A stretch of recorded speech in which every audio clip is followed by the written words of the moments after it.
Apa yang ada di pikiran kamu ketika mendengar negara Monaco? Mungkin kamu langsung terbayang dengan mobil mewah, Casino de Monte Carlo, atau bahkan kehidupan yang penuh kemewahan.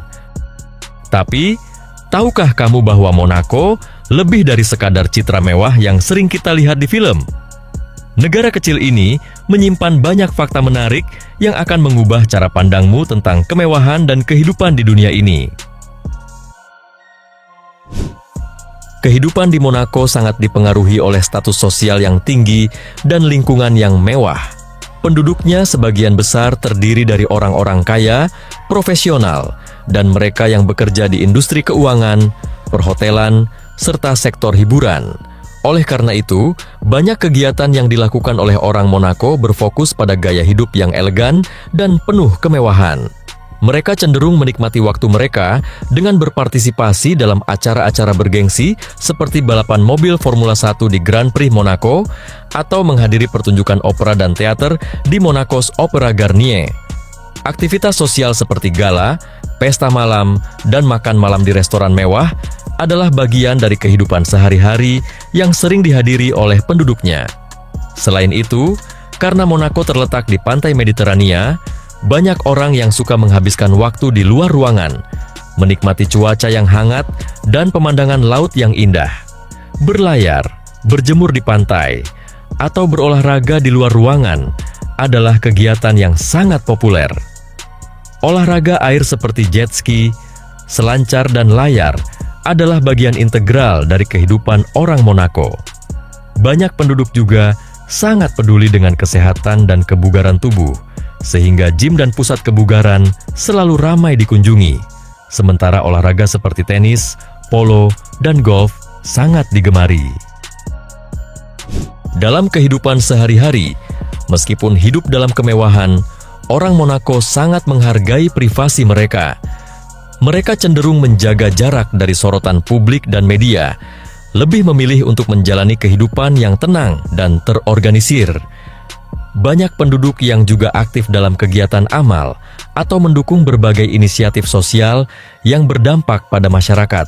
Meskipun negara ini sangat kecil, pendidikan adalah prioritas tinggi dengan sekolah-sekolah internasional dan fasilitas pendidikan yang sangat baik. Warga Monaco juga sering berlibur ke tempat-tempat eksotis, memanfaatkan waktu mereka untuk relaksasi dan menikmati gaya hidup yang serba cepat, namun tetap penuh ketenangan. Secara keseluruhan, kehidupan sehari-hari orang Monaco sangat terkait dengan keseimbangan antara kesuksesan, kesenangan pribadi, dan menjaga citra sosial yang sangat diperhatikan di negara elit ini. Tetaplah bersama kami untuk menjelajahi berbagai aspek kehidupan di negara Monaco, seperti bagaimana kehidupannya, keindahan alam, budaya, sejarah, dan masih banyak yang lainnya. Monaco adalah negara yang sangat kecil, terletak di sepanjang pantai Mediterania di Eropa Barat. Dengan luas hanya sekitar 2 km persegi, Monaco adalah negara kedua terkecil di dunia setelah Vatikan. Namun meskipun demikian, ia memiliki reputasi besar, terutama karena kemewahan, kekayaan, dan status sosial yang melekat padanya.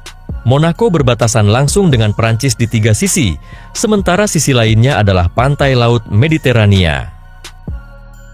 Monaco dikenal sebagai tempat yang ramah bagi orang-orang yang ingin menikmati kehidupan dengan tingkat privasi dan keamanan yang tinggi, serta akses ke peluang bisnis dan sosial yang menguntungkan. Hampir 30% penduduk Monaco adalah seorang jutawan. Meskipun memiliki populasi yang relatif kecil, hal ini menjadikannya rumah bagi sejumlah besar individu yang sangat kaya dan berpengaruh. Salah satu alasan utama di balik fenomena ini adalah kebijakan pajak yang menguntungkan, yang tidak memungut pajak penghasilan pribadi bagi penduduknya. Dengan adanya insentif pajak ini, Monaco menarik individu-individu kaya dari seluruh dunia, termasuk pengusaha, selebriti, dan bahkan anggota keluarga kerajaan yang ingin menikmati keuntungan finansial tanpa beban pajak yang tinggi. Namun, menjadi penduduk Monaco bukan hanya soal keuntungan pajak. Gaya hidup di Monaco itu sendiri adalah cerminan dari kemewahan dan status sosial tinggi. Dari mobil sport mewah, hotel bintang 5, kasino hingga pelabuhan yang dipenuhi dengan yacht mewah, Monaco menawarkan lingkungan yang penuh dengan kemewahan yang jarang ditemukan di tempat lain. Kehidupan di Monaco adalah tentang menikmati fasilitas-fasilitas eksklusif yang hanya bisa diakses oleh kalangan elit, baik dalam hal hiburan, pertemuan sosial, maupun belanja. Dengan pusat-pusat perbelanjaan mewah dan restoran bintang 5, Monaco telah menjelma menjadi simbol bagi mereka yang ingin menikmati hidup dalam kemewahan. Reputasi Monaco sebagai salah satu negara terkaya memiliki tingkat pengangguran terendah di dunia yang hampir mencapai angka 0. Ini bukan kebetulan, melainkan hasil dari kebijakan ekonomi yang sangat efektif, sektor pariwisata yang berkembang pesat, serta sistem perbankan dan keuangan yang kuat.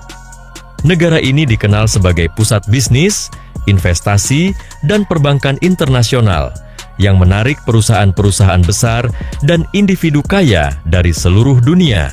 Banyaknya kesempatan pekerjaan di sektor-sektor seperti perhotelan, kasino, pariwisata, dan layanan keuangan lainnya membuat hampir setiap warganya mudah untuk menemukan lapangan pekerjaan. Monaco tidak memiliki pasukan pertahanan utamanya sendiri. Keputusan ini diambil mengingat keterbatasan sumber daya dan ukuran wilayahnya yang sangat kecil. Meskipun demikian, Monaco memiliki kesepakatan dengan Prancis yang bertanggung jawab atas pertahanan negara tersebut. Sebagai bagian dari perjanjian antara kedua negara, Prancis menjamin perlindungan Monaco dari potensi ancaman eksternal, membuat Monaco tidak perlu mengatur atau memiliki angkatan bersenjata sendiri. Keamanan Monaco lebih bergantung pada hubungan diplomatik erat dengan Prancis yang memiliki pasukan militer kuat dan profesional. Meskipun tidak memiliki pasukan pertahanan independen, Monaco tetap menjaga hubungan internasional yang stabil dan berfokus pada kebijakan pendekatan yang tidak bermusuhan atau tidak berkonflik.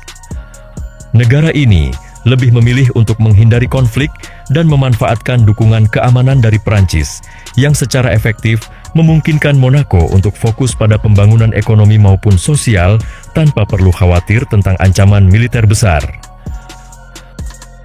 Meskipun merupakan negara dengan populasi yang relatif kecil, Monaco memiliki reputasi yang sangat baik dalam hal keamanan.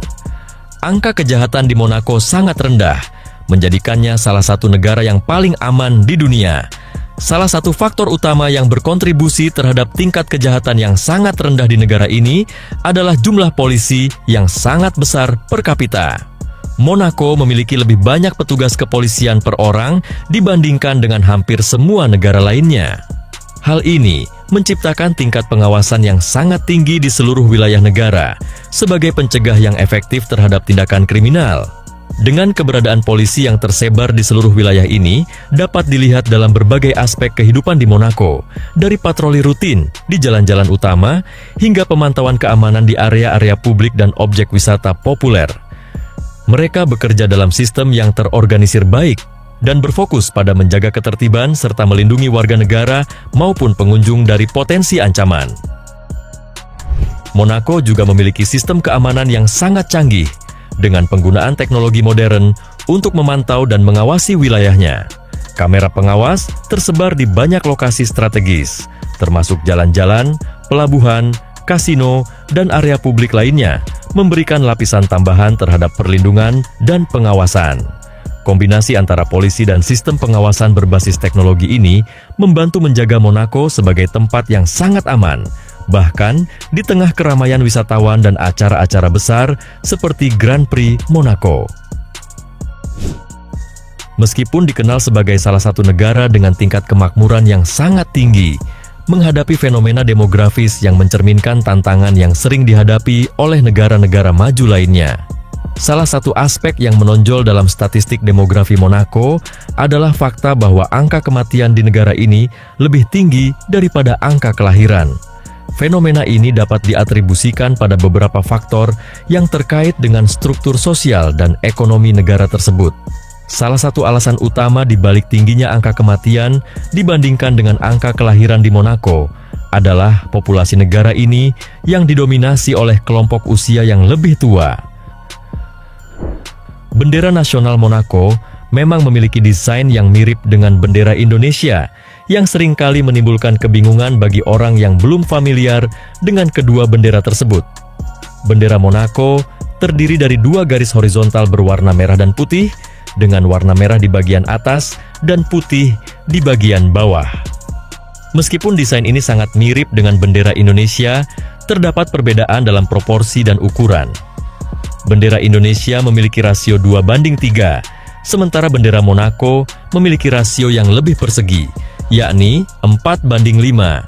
Perbedaan kecil ini membuat bendera Monaco tampak sedikit lebih kotak, meskipun keduanya memiliki warna dan pengaturan yang hampir identik.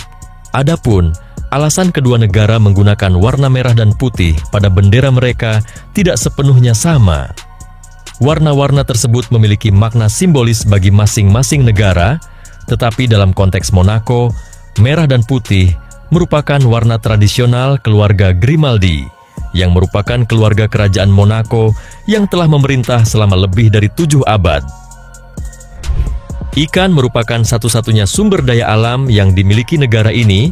Laut Mediterania yang mengelilingi negara ini menjadi tempat bagi para nelayan untuk mencari ikan. Sumber daya alam yang terbatas ini mencerminkan keterbatasan Monaco sebagai sebuah negara mikro yang hanya memiliki luas sekitar 2 km persegi.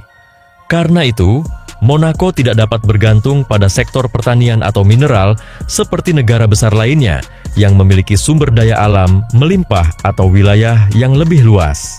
Sumber daya alam lain sangat sedikit atau bahkan tidak ada, sehingga perekonomian negara ini lebih bergantung pada sektor jasa, keuangan, dan pariwisata daripada hasil alam langsung. Namun, meskipun sumber daya alam Monaco sangat terbatas, negara ini memiliki salah satu produk domestik bruto atau PDB nominal per kapita yang tertinggi di dunia, dengan angka mencapai sekitar $190.000 hingga $200.000 per orang, yang jauh lebih tinggi dibandingkan dengan negara-negara lain di dunia. Populasi Monaco, yang pada dasarnya sudah sangat kecil, mengalami peningkatan signifikan seiring berjalannya waktu, terutama karena banyaknya pekerja yang datang dari negara tetangga, seperti Prancis dan Italia. Lebih dari 50.000 pekerja yang tinggal di luar Monaco datang setiap hari untuk bekerja di dalam negara ini, memanfaatkan kedekatannya dengan Monaco dan akses mudah yang tersedia melalui jalan raya atau transportasi umum. Karena Monaco tidak memiliki cukup ruang untuk menampung jumlah penduduk permanen yang besar, sebagian besar dari mereka yang bekerja di Monaco memilih untuk tinggal di kota-kota terdekat di Prancis atau Italia dan melakukan perjalanan harian untuk bekerja. Mereka memiliki pekerjaan di berbagai sektor, mulai dari perbankan, pariwisata, hingga sektor hiburan yang sangat berkembang di Monaco. Société des Bains de Mer atau SBM adalah salah satu entitas yang paling berpengaruh dalam perekonomian Monaco. Sebagai pemberi kerja terbesar di negara ini, SBM memainkan peran sentral dalam sektor pariwisata dan hiburan yang menjadi pilar utama ekonomi Monaco. Perusahaan ini didirikan pada tahun 1863 dan telah berkembang menjadi salah satu operator terbesar yang mengelola berbagai fasilitas mewah yang menyumbang secara signifikan terhadap pendapatan negara. SBM mengelola sejumlah kasino ikonik, hotel mewah, restoran bintang 5, dan fasilitas hiburan lainnya, menjadikannya penggerak utama bagi sektor pariwisata yang terus berkembang di Monaco. Grand Prix Monaco adalah salah satu acara paling ikonik yang diselenggarakan setiap tahun di negara kecil ini, menjadi daya tarik utama bagi para penggemar motorsport dari seluruh dunia. Dikenal dengan jalur balapan yang menantang dan pemandangan yang menakjubkan, balapan ini diselenggarakan di jalan-jalan sempit dan berliku di dalam kota Monaco, menjadikannya sebagai salah satu sirkuit paling menantang dalam kalender Formula 1. Berbeda dengan balapan lainnya yang diadakan di trek permanen, Grand Prix Monaco berlangsung di jalanan kota yang hanya dibangun untuk balapan, dengan tikungan tajam dan dinding pembatas yang sangat dekat dengan mobil-mobil yang melaju dengan kecepatan tinggi.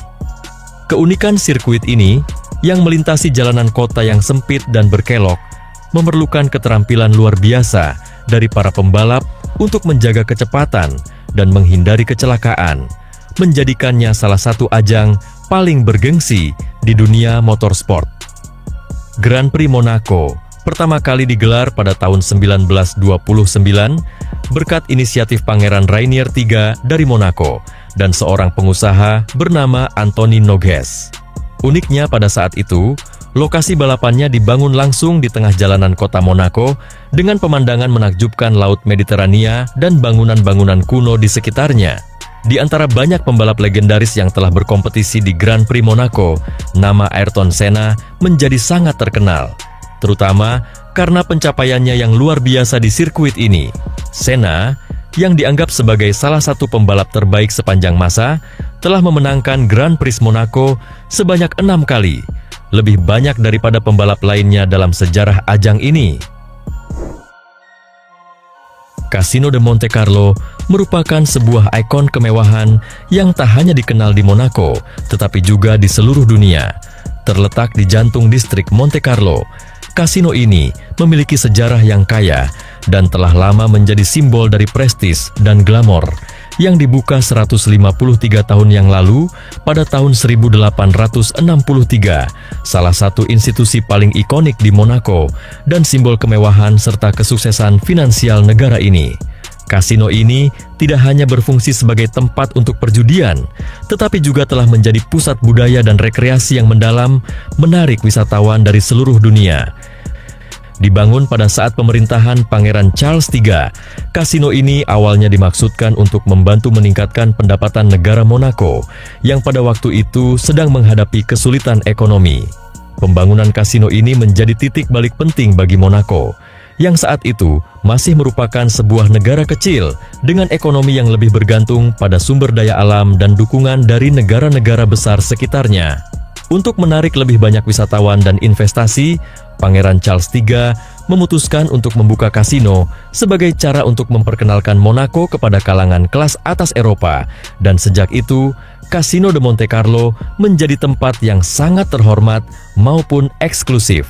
Dengan arsitektur yang megah dan lokasi yang strategis di jantung Monte Carlo, kasino ini dengan cepat menjadi pusat hiburan elit, menarik para aristokrat, selebriti, dan orang-orang kaya dari seluruh dunia. Desain bangunan yang menggabungkan gaya barok dan renaissance, dengan interior mewah yang dilengkapi dengan chandelier kristal, lukisan dinding, dan furnitur bernilai tinggi, menjadikannya bukan hanya sebagai tempat perjudian, tetapi juga sebagai karya seni yang menakjubkan. Sebagai simbol kemewahan, Casino de Monte Carlo menawarkan berbagai permainan kasino klasik, seperti roulette, blackjack, dan poker, namun juga memiliki area untuk hiburan dan acara sosial seperti balet, opera, dan pertunjukan lainnya. Meskipun Casino de Monte Carlo adalah salah satu destinasi paling terkenal di Monaco, terdapat sebuah kebijakan yang cukup unik terkait dengan siapa saja yang boleh mengakses kasino tersebut. Salah satu aturan yang menonjol adalah bahwa penduduk asli Monaco yang memiliki kewarganegaraan negara tersebut tidak diperbolehkan untuk berjudi di kasino ini atau bahkan mengunjunginya. Aturan yang melarang penduduk asli Monaco untuk berjudi di Casino de Monte Carlo merupakan kebijakan yang sangat khas dan memiliki tujuan yang lebih mendalam dari sekadar pembatasan akses ke tempat hiburan. Pemerintah Monaco memberlakukan aturan ini dengan alasan ekonomi dan sosial yang sangat terkait dengan pengelolaan sumber daya negara. Sementara kasino ini menjadi salah satu sumber pendapatan terbesar bagi negara, pemerintah Monaco ingin memastikan bahwa penduduk lokal tidak akan membuang uang mereka di tempat perjudian tersebut, mengingat sifat perjudian yang berisiko tinggi dan cenderung menyebabkan kerugian finansial bagi sebagian orang. Monaco tidak memiliki bandara internasional seperti kebanyakan negara lainnya. Ukuran negara yang sangat kecil menjadikannya tidak cukup besar untuk menampung sebuah bandara berstandar internasional. Dalam hal ini, Monaco mengandalkan heliport, yang merupakan fasilitas transportasi udara utama untuk menghubungkan negara ini dengan kota-kota besar di sekitarnya.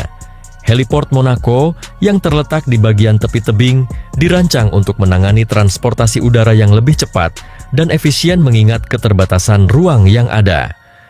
Meskipun heliport ini tidak dapat menampung pesawat komersial besar, ia memiliki peran yang sangat penting dalam mendukung mobilitas orang-orang kaya dan pengusaha kelas atas yang sering bepergian ke Monaco.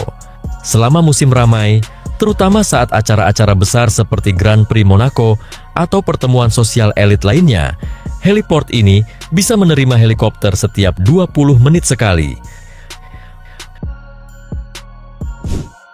Museum Oceanografi di Monaco adalah salah satu objek wisata paling terkenal dan paling menarik di negara ini. Terletak di tebing yang menghadap langsung ke Laut Mediterania, museum ini tidak hanya menawarkan pemandangan laut yang spektakuler, tetapi juga menyajikan koleksi besar yang berkaitan dengan kehidupan laut. Museum ini didirikan pada tahun 1910 dengan tujuan untuk mendidik pengunjung mengenai ekosistem laut, keberagaman hayati bawah air, serta pentingnya pelestarian laut yang menjadi vital bagi keseimbangan planet ini. Sejak dibuka, museum ini telah menjadi salah satu tempat paling ikonik di Monaco, menarik ribuan wisatawan setiap tahunnya, yang datang tidak hanya untuk mempelajari dunia bawah laut, tetapi juga untuk menikmati keindahan arsitektur bangunan yang bersejarah. Museum ini memiliki berbagai macam koleksi yang mencakup lebih dari sekedar spesimen laut. Salah satu daya tarik utama adalah akuarium besar yang menampilkan berbagai spesies laut dalam, termasuk predator laut yang jarang ditemui di tempat lain. Pengunjung dapat menyaksikan ikan-ikan tropis berwarna cerah yang berenang di antara terumbu karang, serta spesies yang lebih eksotik dan misterius seperti hiu, belut laut, dan ikan pari. Akuarium ini dirancang dengan cermat untuk menciptakan ekosistem yang semirip mungkin dengan habitat alami mereka, memungkinkan pengunjung untuk menyaksikan perilaku hewan-hewan laut dalam kondisi yang mendekati kehidupan nyata di laut. Selain itu, museum ini juga memiliki koleksi fosil laut yang memperlihatkan evolusi kehidupan laut selama jutaan tahun, memberikan wawasan mendalam tentang perubahan ekosistem laut yang telah terjadi seiring berjalannya waktu. Sejarah Monaco sebagai negara kota berdaulat di French Riviera memiliki akar yang sangat dalam dan penuh dengan peristiwa bersejarah yang mencerminkan posisi strategisnya di tengah pengaruh kekuatan regional yang besar. Nama Monaco sendiri berasal dari kata Yunani monoikos, yang berarti rumah tunggal, sebuah referensi kepada kuil Hercules yang terletak di daerah tersebut, yang menjadi salah satu titik fokus sejarah kuno Monaco.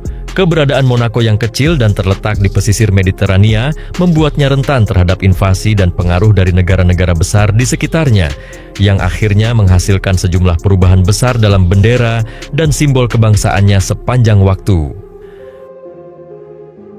Pada awal sejarahnya, Monaco berada di bawah pengaruh berbagai kekuatan besar. Di awal abad ke-11, Monaco merupakan bagian dari kerajaan Prancis yang mengibarkan bendera dengan bidang biru polos sebagai simbolnya. Namun, pada tahun 1034, Monaco menjadi bagian dari Kekaisaran Romawi Suci yang menggantikan bendera tersebut dengan bendera kuning dengan gambar elang hitam yang merupakan simbol kekaisaran. Perubahan lebih lanjut terjadi pada tahun 1191 ketika Kaisar Henry ke-6 memberikan hak atas Monaco kepada kota Genoa.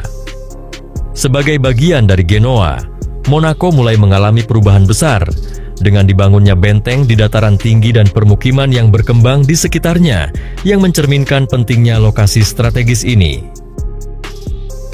Salah satu peristiwa paling bersejarah dalam sejarah Monaco terjadi pada tahun 1297 ketika Francesco Grimaldi dan pengikutnya merebut Kastil Monaco dengan cara yang sangat cerdik. Mereka menyamar sebagai biarawan dan berhasil memasuki benteng Genoa yang akhirnya jatuh ke tangan mereka. Meski pasukan Genoa sempat merebut kembali kastil tersebut, keturunan Grimaldi menjadi cukup kaya untuk membeli kembali Monaco dan kemudian memerintah negara kecil ini selama berabad-abad. Keluarga Grimaldi ini menjadi simbol kestabilan dan kekuasaan di Monaco yang bertahan hingga kini. Pada pertengahan abad ke-14, Genoa memberikan hak kepada Inggris untuk mengibarkan bendera Saint George di pelabuhan Monaco yang menjadi simbol dari hubungan perdagangan yang kuat antara Inggris dan Monaco. Selama periode ini, Inggris mendapat keuntungan dari perdagangan laut yang lancar, sementara Genoa mengumpulkan biaya yang cukup besar dari perjanjian ini. Seiring berjalannya waktu, bendera Monaco terus berubah dengan berbagai pengaruh dari negara-negara besar seperti Aragon yang mengibarkan bendera mahkota Aragon dengan 9 garis merah dan kuning pada abad ke-15. Namun, pada tahun 1419, Monaco akhirnya mengibarkan bendera mereka sendiri yang menandakan kebebasan relatifnya dari pengaruh luar. Bendera tersebut terdiri dari bidang putih dengan berlian merah yang kemudian menjadi simbol identitas nasional Monaco. Dalam beberapa abad berikutnya, Monaco terus berada di bawah pengaruh berbagai negara besar, termasuk Italia, Prancis, Spanyol, dan Sardinia. Hubungan dengan Prancis semakin kuat dan pada tahun 1861, Perjanjian Franco-Monegasque menandai pengakuan Prancis terhadap kedaulatan Monaco. Pada tahun 1881, Monaco akhirnya mengibarkan bendera resmi mereka yang terdiri dari 2 garis horizontal merah dan putih, yang hingga kini menjadi simbol negara tersebut. Perang Dunia Kedua membawa Monaco ke dalam gejolak ketika negara ini sempat berada di bawah kendali Italia dan kemudian Nazi Jerman yang mengubah situasi politik dan sosial Monaco dengan dramatis. Namun, pada tahun 1945, setelah berakhirnya Perang Dunia Kedua, Monaco berhasil memperoleh kembali kemerdekaannya dan mengembalikan bendera 2 warna merah dan putih.